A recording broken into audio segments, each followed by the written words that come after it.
U.S. President Donald Trump visited a section of border wall in Yuma, Arizona today. Trump autographed a new section of the wall and credited it for stopping both illegal immigration and the coronavirus.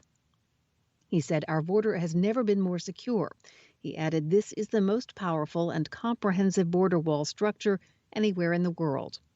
Mr. Trump said the wall, plus emergency responders, in his words, prevented a coronavirus catastrophe on the southern border, shutting down human smuggling and swiftly returning the crossers.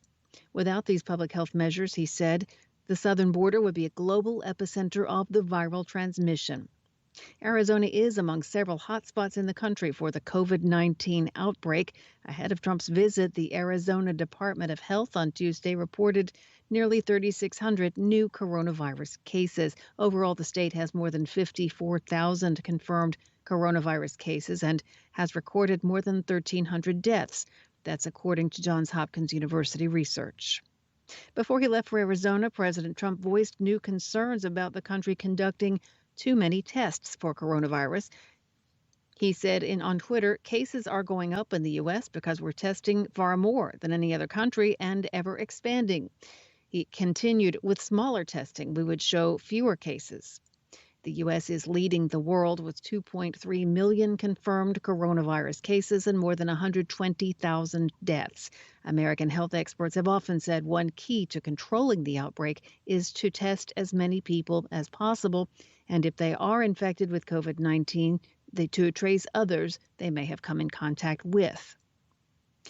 You can find more on this and other stories on our website, voanews.com. From Washington, D.C., you're listening to VOA News.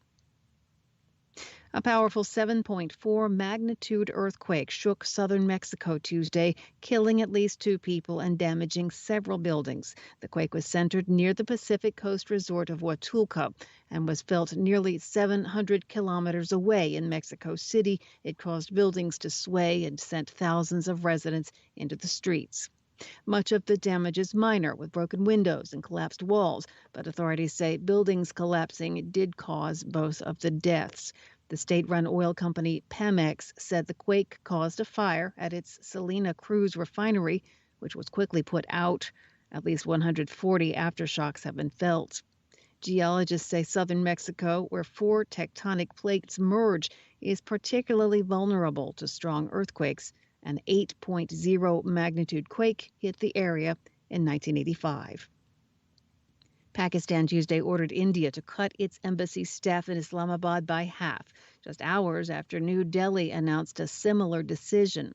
The reciprocal action comes amid heightened tensions between the nuclear-armed South Asian rival countries over their long-running Kashmir territorial dispute. The latest diplomatic dispute began late last month when India expelled 2 Pakistani officials for espionage, prompting Pakistan to do the same in response.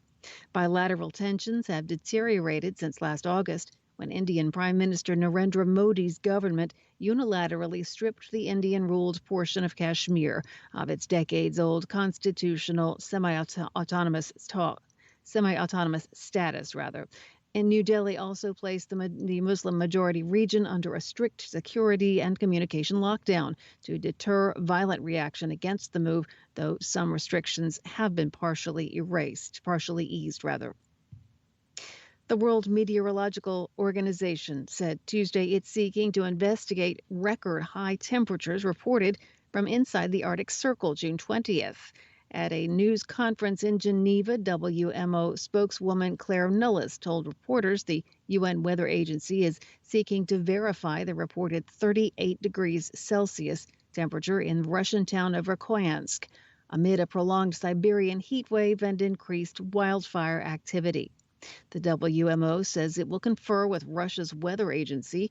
If the temperature is confirmed, a team of investigators will then search the WMO's archives to ensure this is indeed a record. Nullis said the Russian weather agency reports that the region of eastern Siberia, where the record was reported, has very, very cold extremes in winter, but is also known for its extremes in summer. Via remote, I'm Marissa Melton. This is